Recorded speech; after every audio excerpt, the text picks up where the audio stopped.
Imagine this. A man who once swore he would never be consumed by wealth now sits in a penthouse, surrounded by luxury. Yet something is different. His laughter is hollow. His old friends feel like strangers. The values he once held dear, the ones he swore money would never change, are now distant echoes. At what point did he become someone else? This is the paradox of wealth. We all believe that money is just a tool, something that enhances who we already are. But if that were true, why do we see countless stories of once humble individuals who, upon attaining fortune, become unrecognizable, even to themselves? The kind-hearted philanthropist becomes a ruthless tycoon. The struggling artist, once driven by passion, now creates only for profit. The faithful man, who once clung to God, finds himself enslaved to a golden idol. Did money reveal their true nature, or did it create a new one? The Bible warns us, the love of money is the root of all evil, 1 Timothy 6 verse 10. But what if this is not just a moral lesson, but a psychological truth? What if wealth is not just an external possession, but an internal force, one that reshapes identity, morality, and even our perception of reality itself? Carl Jung, the great Swiss psychologist, spoke of the shadow self, the hidden part of our psyche that contains all the desires, fears, and impulses we repress. Could it be that money does not simply change people, but rather unmasks them? That it gives the shadow a stage, amplifying what was always lurking beneath? And then there's Viktor Frankl, the psychiatrist who survived the Holocaust and wrote Man's Search for Meaning. He observed that extreme conditions, whether of suffering or success, strip away our illusions and reveal what truly lies within. If that is true, then perhaps money is not the blessing we think it is, but a test, one that most people fail. But why? Why does money corrupt some and refine others? Why do some rise above its grip while others become its prisoners? And most importantly, if wealth has the power to shape us, how can we ensure that we remain in control? The answer lies not in our wallets, but in the recesses of our minds. And once we uncover it, we may never see wealth, or ourselves, the same way again. To understand why money changes people, we must go deeper, beyond society's surface-level explanations of greed or corruption. The truth is far more unsettling. Money is not just currency. It is a mirror. It reflects our deepest fears, desires, and insecurities. It amplifies the parts of ourselves we never fully acknowledged. And for many, it awakens a hidden war, a war between who we are and who we are afraid to become. The illusion of power. Jesus, the greatest psychologist of all time, once said, "No one can serve two masters. Either you will hate the one and love the other, or you will be devoted to one and despise the other. You cannot serve both God and money." Matthew 6 verse 24. Why is money portrayed as a rival to God? Because it offers something eerily similar, the illusion of power. Money makes people feel invincible. It bends the world to their will, allowing them to erase obstacles with a signature, silence enemies with a check, and buy admiration with luxury. But power is intoxicating. It dulls the senses, warps perception, and makes one believe they are above consequence. Psychologically, this is known as the hubris syndrome, a distortion of self-awareness that occurs when power erodes humility. Studies have shown that when people experience sudden financial success, their empathy declines. Their ability to relate to the struggles of others diminishes. They begin to see themselves as fundamentally different, perhaps even superior. But superiority is a mask for insecurity, because deep down, they fear something far worse than being powerless. The fear of being insignificant. Friedrich Nietzsche once wrote, "He who has a why to live can bear almost anyhow." But what happens when money becomes the only why? Viktor Frankl observed that meaning, not pleasure, is the foundation of a fulfilling life. Yet, modern society teaches us the opposite, that wealth is the highest goal, the ultimate validation of our worth.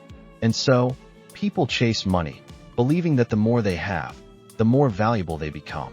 This is the lie that destroys them.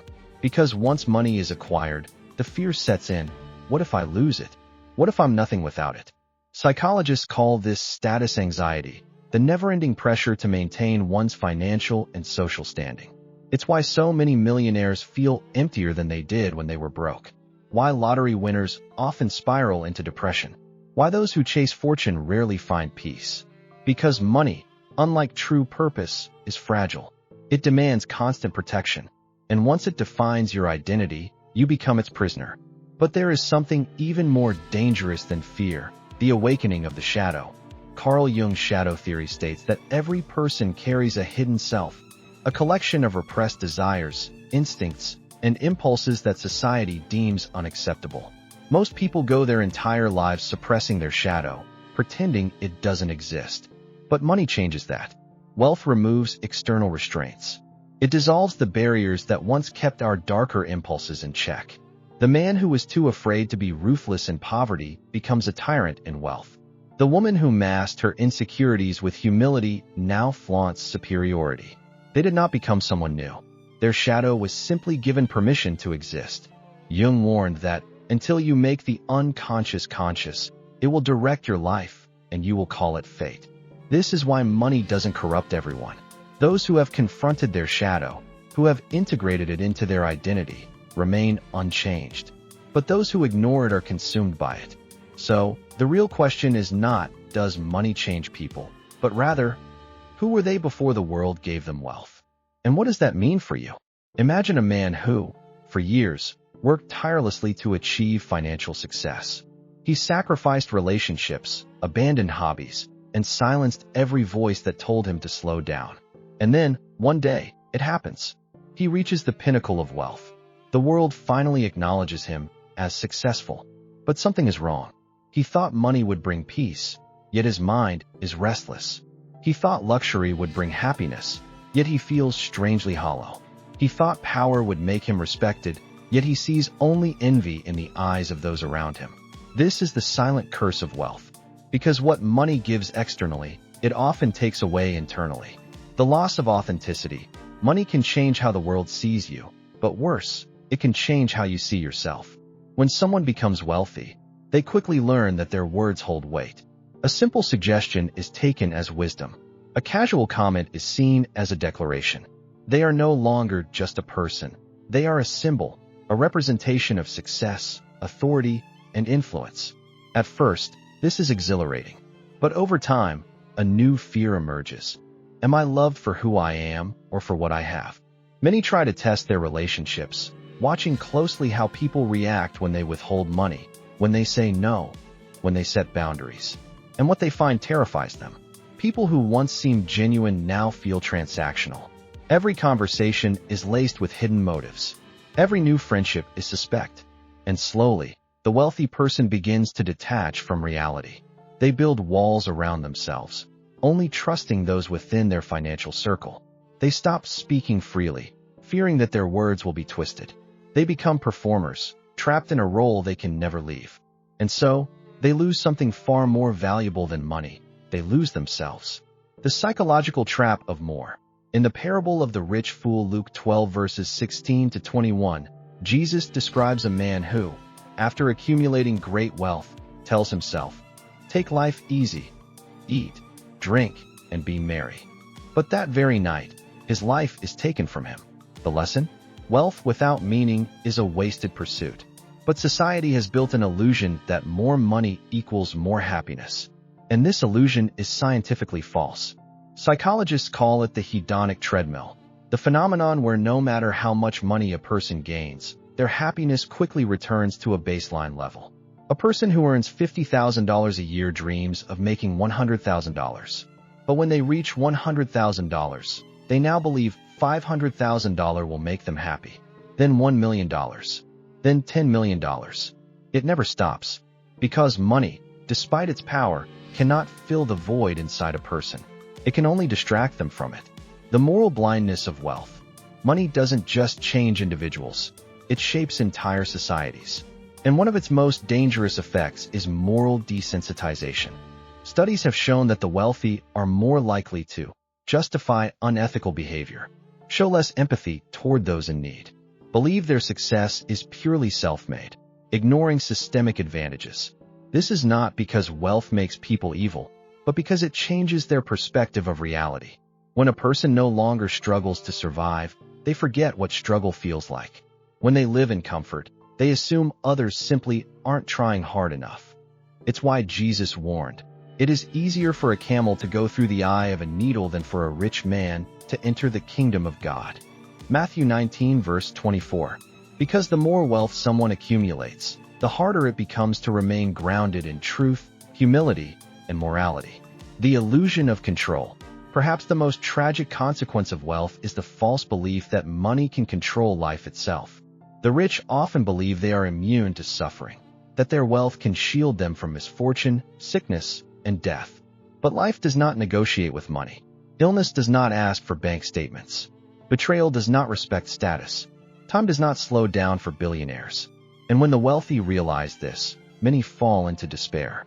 Because if money cannot buy security, then what was it all for? This is why so many of the world's richest individuals suffer from depression, anxiety, and even suicide. They reached the top and found nothing there. But what if there was a way out?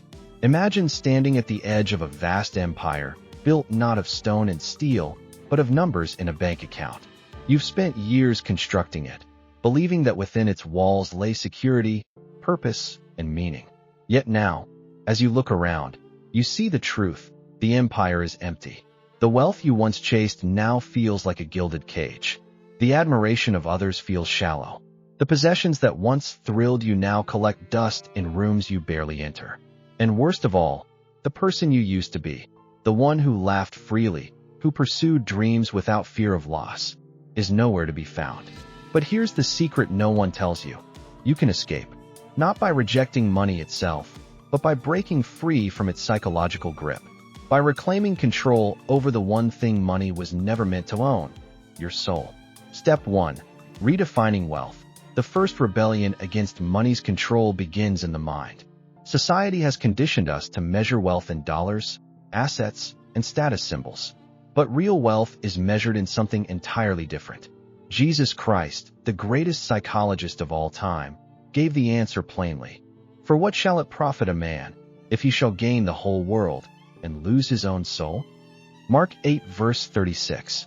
True wealth is not what you own, it's who you are. It's the relationships you cultivate, the inner peace you nurture, the wisdom you seek. It's the ability to sleep at night without regret, to wake up each morning with purpose. It's the kind of wealth that, when everything material is stripped away, still remains. And here's the irony. Once you stop chasing money as the source of meaning, you regain control over it. Instead of serving it, you make it serve you. Instead of fearing loss, you embrace the freedom of detachment. Step 2. The power of voluntary simplicity. Look at the world's wealthiest individuals. The ones who lose themselves in money are the ones who worship it.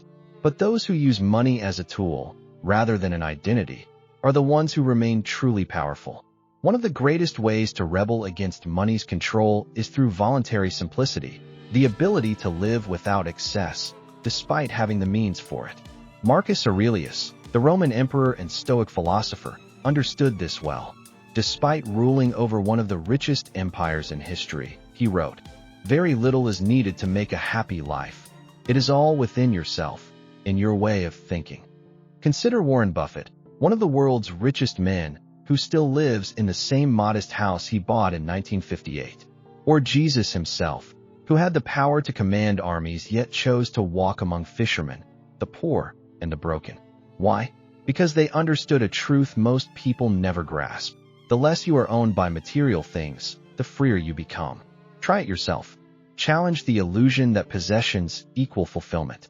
Learn to enjoy the simple things, a meaningful conversation, a walk in nature, a moment of silence. Because when you prove to yourself that joy exists beyond wealth, money loses its power over you.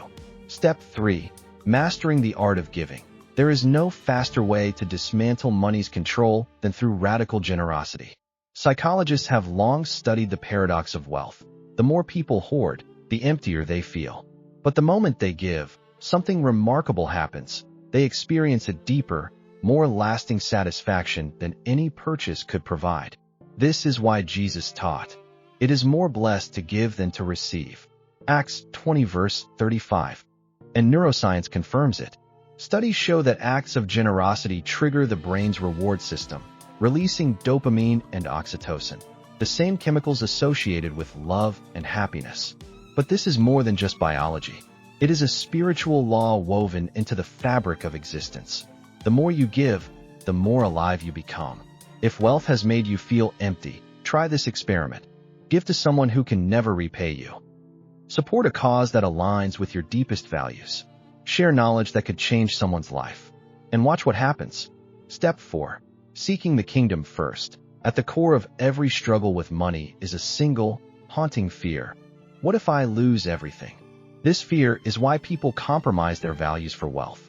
It's why they stay in jobs they hate, why they tolerate relationships built on falsehood, why they silence their inner voice for the sake of external security.